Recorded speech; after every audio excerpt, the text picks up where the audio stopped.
guys, welcome to the first week of summer school. We have a short week this week, so we're gonna do something fun and read some Dr. Seuss for our read-alouds this week.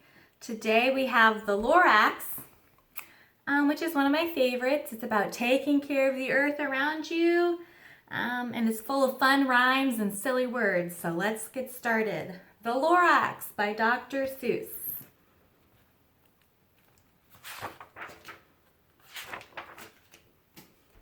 At the far end of town where the grickle grass grows, and the wind smells slow and sour when it blows, and no birds sing excepting old crows, is the street of the lifted Lorax.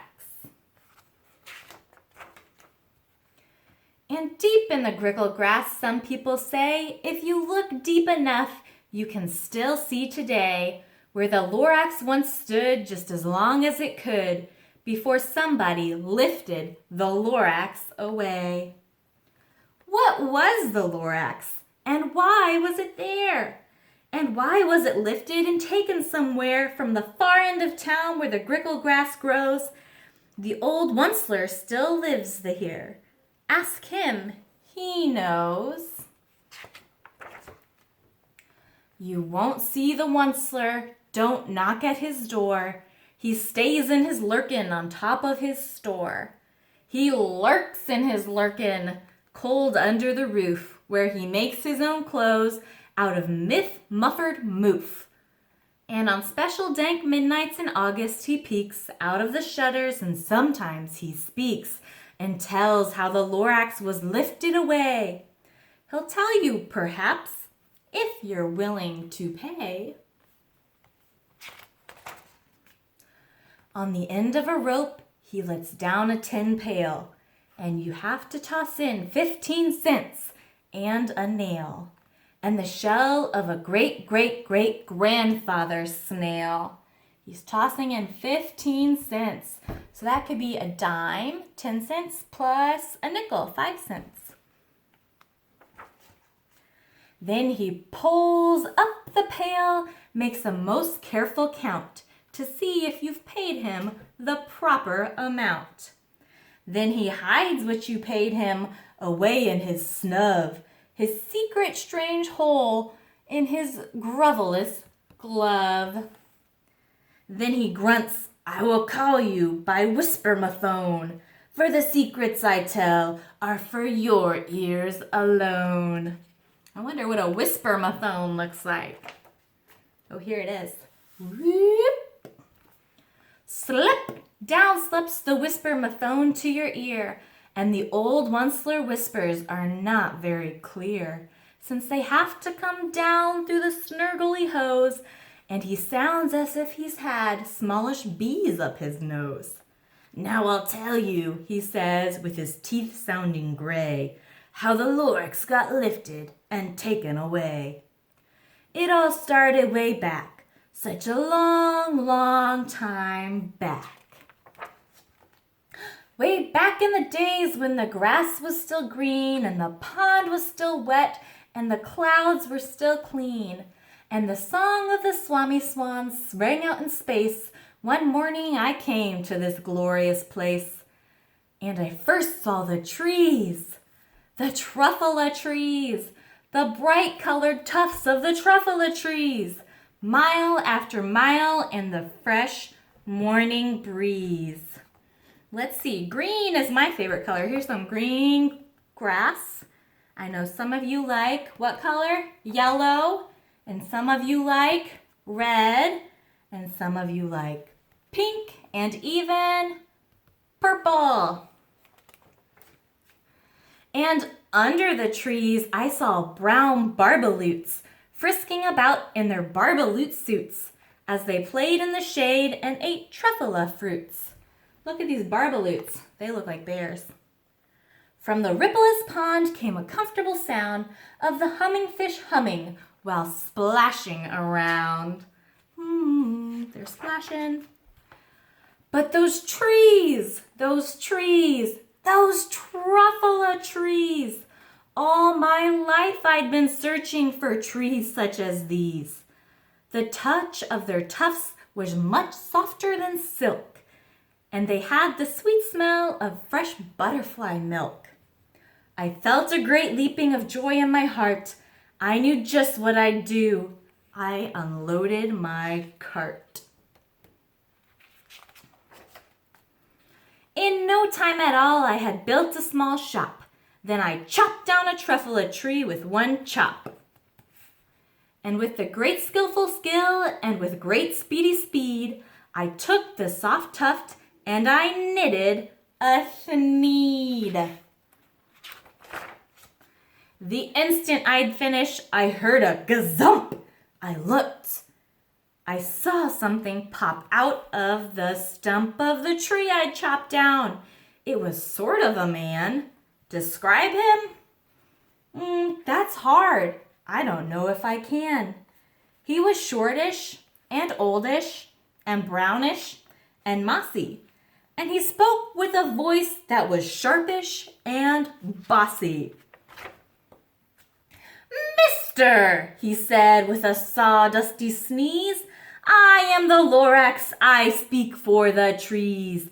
I speak for the trees have no tongues, and I'm asking you, sir, at the top of my lungs."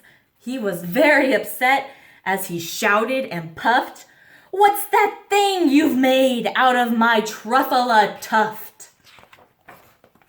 "Look, Lorax," I said, "there's no cause for alarm. I just chopped one tree. I'm doing no harm. I'm being quite useful. This thing is a thneed. A thneed's a fine something that all people need. It's a shirt, it's a sock, it's a glove, it's a hat. But it has other uses. Yes, far beyond that. You can use it for carpets, for pillows, for sheets, or curtains or covers of bicycle sheets. Bicycle seats. The Lorax said, "Sir, you are crazy with greed. There is no one on earth who would buy that fool thneed." But the very next minute, I proved he was wrong. For just at that minute, a chap came along. A chap's just another word for a man. And he thought that the thneed that I knitted was great. He happily bought it for $3.98. I laughed at the Lorax. "You poor stupid guy. You can never tell what some people will buy." "I repeat," cried the Lorax, "I speak for the trees." "I'm busy," I told him. "Shut up if you please." I rushed across the room and in no time at all built a radio phone. I put in a quick call. I called all my brothers and uncles and aunts. I said, "Listen here. Here's a wonderful chance for the whole Onceler family to get mighty rich. Get over here fast. Take the road up North Nitch. Turn left at Weehawken, sharp right at South Stitch." And in no time at all, in the factory I'd built, the whole Onceler family was working full tilt. We were all knitting thneeds just as busy as bees, to the sound of the chopping of truffula trees.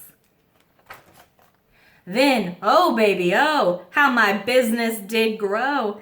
Now chopping one tree at a time was too slow. So I quickly invented my super axe hacker, which whacked off 4 truffula trees at one smacker. We were making thneeds 4 times as fast as before. And that Lorax, he didn't show up anymore. But the next week he knocked at my new office door. He snapped, "I am the Lorax who speaks for the trees, which you seem to be chopping as fast as you please. But I'm also in charge of the brown barbaloots, who played in the shade in their barbaloot suits and happily lived eating truffula fruits. Now, thanks to your hacking my trees to the ground, there's not enough truffula fruit to go round. And my poor barbaloots are getting the crummies because they have gas and no food in their tummies. They loved living here, but I can't let them stay. They have to find food, and I hope that they may. Good luck, boys, he cried, and he sent them away. I, the Onceler, felt sad as I watched them all go.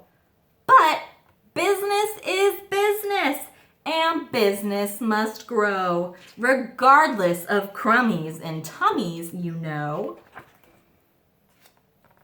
So all this guy cares about is making his needs. I meant no harm, I most truly did not, but I had to grow bigger, so bigger I got. I biggered my factory, I biggered my roads, I biggered my wagons, I biggered the loads of the thneeds I shipped out. I was shipping them forth to the south, to the east, to the west, to the north. I went right on biggering, selling more thneeds. I biggered my money, which everyone needs. Then again he came back. I was fixing some pipes when that old nuisance Lorax came back with more gripes. I am the Lorax, he coughed and he whiffed. He sneezed and he snuffled. He snargled, he sniffed. Onceler, he cried with a cruffleless croak. Onceler, you're making such smoggleless smoke. My poor Swami swans, why they can't sing a note. No one can sing who has smog in their throat. And so, said the Lorax, please pardon my cough. They cannot live here, so I'm sending them off. Where will they go? I don't hopefully know. They may have to fly a month or a year to escape from the smog you've smogged up around here. What's more, snapped the Lorax, his dander was up, let me say a few words about gluppity glup. Your machinery chugs on day and night without stop, making gluppity glup, also schlappity schlop. And what do you do with this leftover goo? I'll show you, you dirty old Onceler man, you. Oh no. You're glumping the pond where the humming fish hummed. No more can they hum, for their gills are all gummed. So I'm sending them off. Oh, their future is dreary. They'll walk on their fins and get woefully weary. That means they'll get really tired. In search of some water that isn't so smeary. And then I got mad. I got terribly mad. I yelled at the Lorax, now listen here, Dad. All you do is yap yap and say, bad, bad, bad, bad. Well, I have my rights, sir, and I'm telling you, I intend to go on doing just what I do. And for your information, you Lorax, I'm figuring on biggering and biggering and biggering and biggering. Turning more truffula trees into thneeds, which everyone needs. And at that very moment, we heard a loud whack. From outside in the fields came a sickening smack of an axe on a tree. Then we heard the tree fall. The very last truffula tree of them all. No more trees, no more thneeds, no more work to be done. So in no time my uncles and aunts, everyone, all waved me goodbye. They jumped into my cars and drove away under the smoke-smuggered stars. Now all that was left neath the bad-smelling sky was my big empty factory, the Lorax, and I. The Lorax said nothing, just gave me a glance, just gave me a very sad backward glance as he lifted himself up by the seat of his pants. And I'll never forget the grim look on his face when he heisted himself and took leave of this place through a hole in the smog without leaving a trace. There he goes. And all that the Lorax left here in this mess was a small pile of rocks with one word. Unless. Whatever that meant, well, I just couldn't guess. That was long, long ago, but each day since that day, I've sat here and worried away. Through the years while my buildings have fallen apart, I've worried about it with all of my heart. But now, says the Onceler, now that you're here, the word of the Lorax seems perfectly clear. Unless someone like you cares a whole awful lot, nothing is going to get better. It's not. So, catch, calls the Onceler. He lets something fall. It's a truffle seed, the last one of all. You're in charge of the last of the truffle seeds, and the truffle trees are what everyone needs. Plant a new truffle, treat it with care. Give it clean water and feed it fresh air. Grow a forest, protect it from axes that hack. Then the Lorax and all of his friends may come back. The end.